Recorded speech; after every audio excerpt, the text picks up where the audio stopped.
students, those who are preparing for the NEET or JEE. So basically I have categorized you all, or the students who want to prepare for the IIT in 3 main groups. How did I prepare for the IIT? तो आप आराम से IIT को crack कर सकते हैं कि हमारे पास तो बस PCB है, PCM है, और IIT में तो 4 सब्जेक्ट्स होते हैं. तो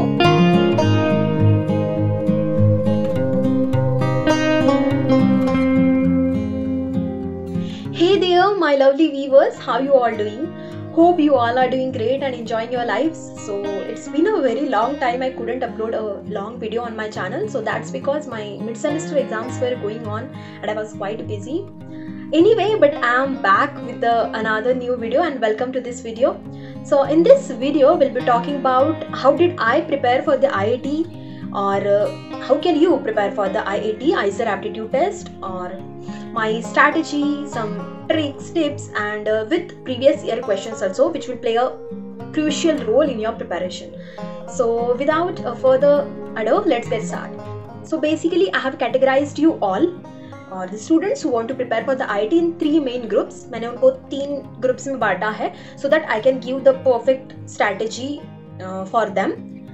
So firstly, आप किसी ना किसी ग्रुप में तो खुद को पा ही लेंगे. Firstly, first group, students those who are preparing for the NEET or JEE or any other competitive exams which has a overlapping syllabus with the IIT syllabus, and if you are preparing dedicatedly for those competitive exams.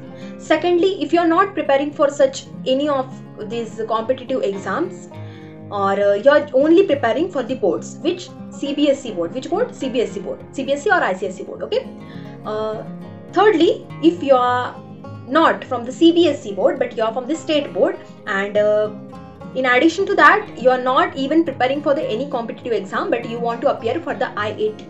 So which was my case.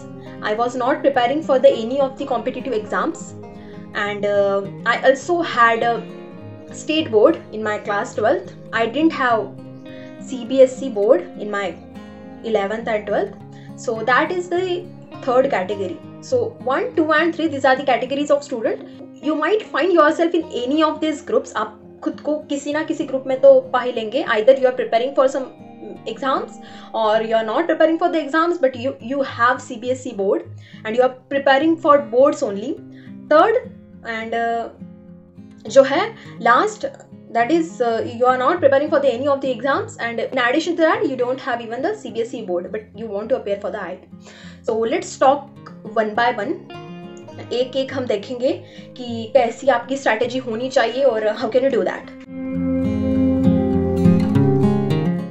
So first of all, first group के बारे में बात करते हैं. जो students prepare कर रहे हैं नीट और जेई और अदर कॉम्पिटिटिव एग्जाम, जो कि डेडिकेटली प्रिपेयर कर रहे हैं इन एग्जाम्स के लिए.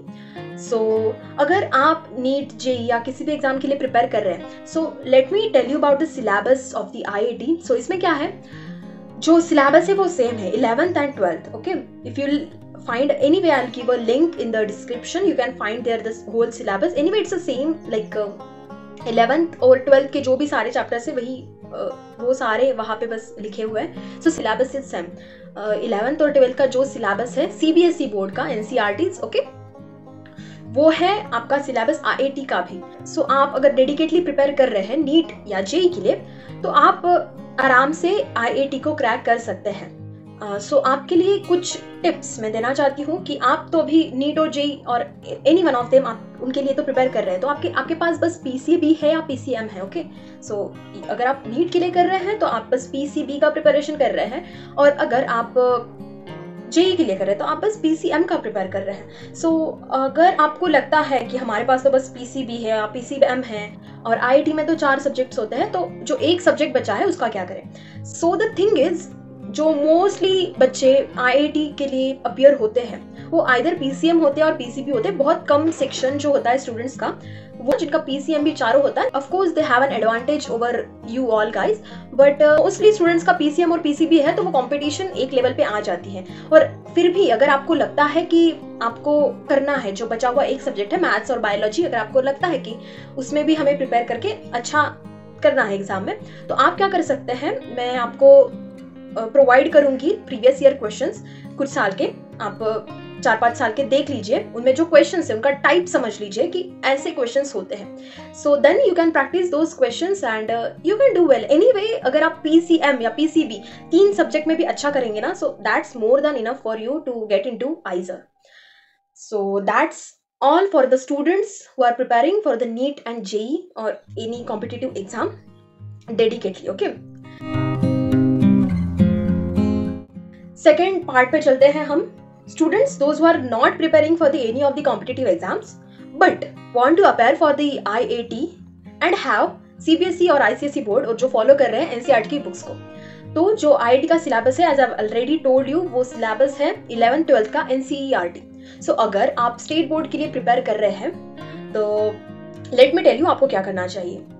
तो आप जैसे कि आप बोर्ड के लिए तो प्रिपेयर कर ही रहे हैं, तो आपने NCERT पढ़ ही ली है, ओके? आपके कंसेप्ट क्लियर है। सो द थिंग इज, आपको क्या करना है, बस क्वेश्चंस प्रैक्टिस करने हैं। आपको देखना है पैटर्न कैसा होता है, क्वेश्चंस आते कैसे हैं, और आपको वो क्वेश्चंस प्रैक्टिस करके आपको एग्जाम के लिए जाना है। So it's very simple, as I have already told. I'll provide you the test papers of the previous years.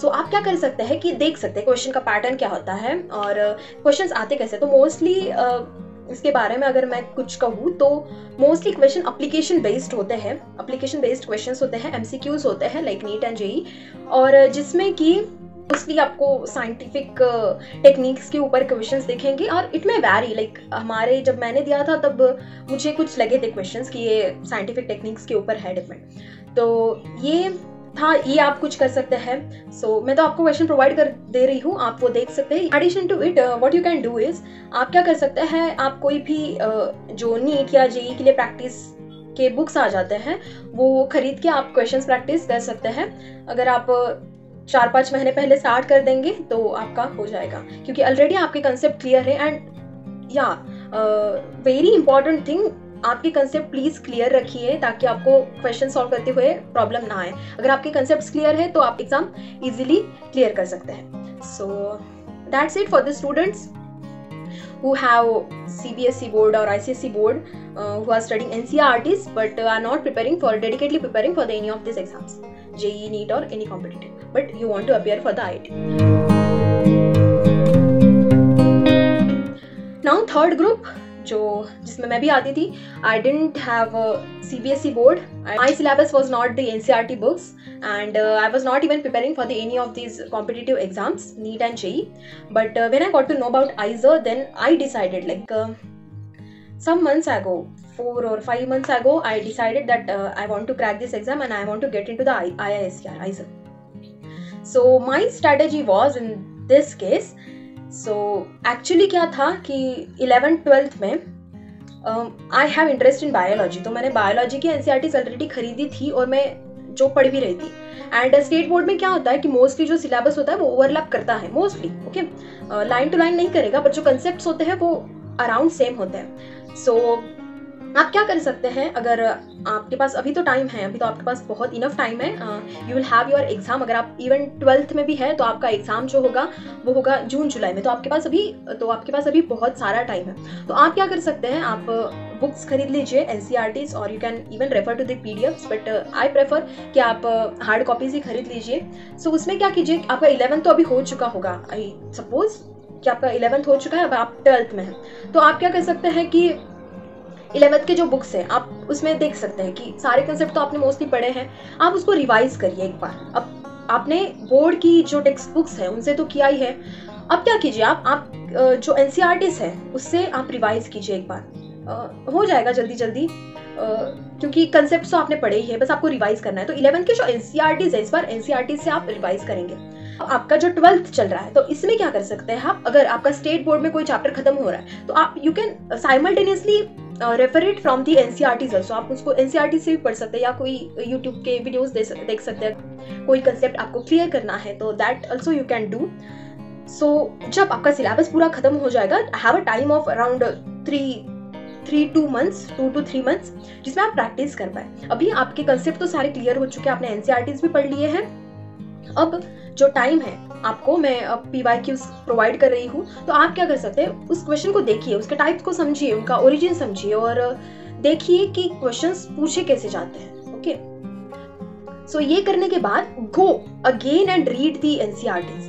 आप फिर से जाइए और वो कंसेप्ट्स को रिवाइज कीजिए, but according to the questions. अब आपको रिवाइज करना है अकॉर्डिंग टू क्वेश्चन। क्वेश्चन कैसा पूछा जाता है, अगर क्वेश्चन ऐसा पूछा जाता है तो आपको उस तरह से उस कंसेप्ट को फ्रेम करके उसको पढ़ना है। तो ये आप कर सकते हैं। आप रिवाइज करेंगे, आप पहले एनसीईआरटी रिवाइज करेंगे, क्वेश्चंस देखेंगे, फिर से जाके एनसीईआरटीज को रिवाइज करेंगे according to the questions. Okay, now अब आपके अगर कंसेप्ट सारे क्लियर हो चुके हैं, then you can start practicing the question. अब देखिए कि आप आंसर कर पा रहे हैं क्या क्वेश्चन। सो मोस्टली मैंने क्या किया था कि मैंने तो बस प्रीवियस ईयर पेपर्स को ही एनालाइज किया था, उनको ही सॉल्व किया था। और अगर आप सब कुछ अच्छे से कर लेंगे so that will be very easy for you, आपका हो जाएगा आराम से। मैंने 4-5 महीने में प्रिपरेशन कर ली थी। सो अगर आप अभी भी स्टार्ट कर दे तो it's very huge time for you. अभी आपके पास बहुत ज़्यादा टाइम है, तो आप आराम से आपकी प्रिपरेशन कर सकते हैं। बट लास्ट का अगर आपकी एग्जाम अगर जून में है तो लास्ट का मंथ आप बचा के रखिए, जिसमें आप इंटेंसिवली प्रैक्टिस कर पाएंगे क्वेश्चंस को और रिवाइज कर पाएंगे टॉपिक्स को। So that was the strategy of mine and for all those who want to prepare for the IAT IISER aptitude test. So देखिए, अगर if I'll tell you the क्या होता है, पैटर्न होता है ना एग्जाम का, कि ऐसे टाइप के क्वेश्चंस आते हैं। मोस्टली एप्लीकेशन बेस्ड क्वेश्चंस ज़्यादा होते हैं, साइंटिफिक टेक्निक्स पे क्वेश्चंस ज़्यादा होते हैं। फिर आप देख सकते हो कि क्वेश्चंस एक्चुअली है कैसे। तो एंड हाँ, those who are worrying about कि मेरा तो पीसीएम है, पीसीबी है, और इसमें तो पीसीएम भी चारों सब्जेक्ट के क्वेश्चन आ रहे हैं। अगर आप 3 सब्जेक्ट्स भी अच्छे से कर लेते हैं और इफ यू आर अश्योर्ड कि इसमें तो मतलब सारे क्वेश्चन तो बन ही जाएंगे, then you don't need to worry, आपका हो जाएगा। और उतना तो कट ऑफ जाता ही है कि आपको आइजर मिल जाएगा। सो और अगर आपका पीसीएम भी है, चारों सब्जेक्ट्स हैं आपके पास, तो you have advantage, so take it और उसका एडवांटेज लीजिए और चारों सब्जेक्ट अच्छे से पढ़ के जाइए और एग्जाम दीजिए। और अगर आपका पीसीएम पीसीबी कुछ तो इन दोनों में से है, बट आपको लगता है कि वो एक्स्ट्रा सब्जेक्ट है, उसके लिए भी मैं प्रिपेयर करूँ, तो आपके पास अभी टाइम है, यू कैन प्रिपेयर। अभी तो आपके पास बहुत टाइम है, you can very well prepare for it. So आप जो बुक्स है, अगर बायो की है या मैथ्स की है, आप ले सकते हैं, पढ़िए उनको अच्छे से, क्वेश्चंस देखिए कैसे आते हैं। Yes, that was something I wanted to share with you all. Hope you have learn something new through this video and you should start preparing now। अगर आप कोई कॉम्पिटिटिव एग्जाम के लिए नहीं कर रहे हैं प्रिपेयर, पर आपको लगता है आईआईटी देना है, तो अभी से आप स्टार्ट कर सकते हैं। You have a very good time, enough time. So yeah, that's it for today. Hope you liked the video. If you liked it, don't forget to give me a thumbs up. Subscribe to my channel for more videos. I'll provide you the link for syllabus and previous year questions in the description box. So do check it out. And if you have not watched my other videos, you can check them out. So yeah, that's it for today. I'll see you soon in the next video. Till then, take care of yourself, keep learning and stay fabulous. Bye bye.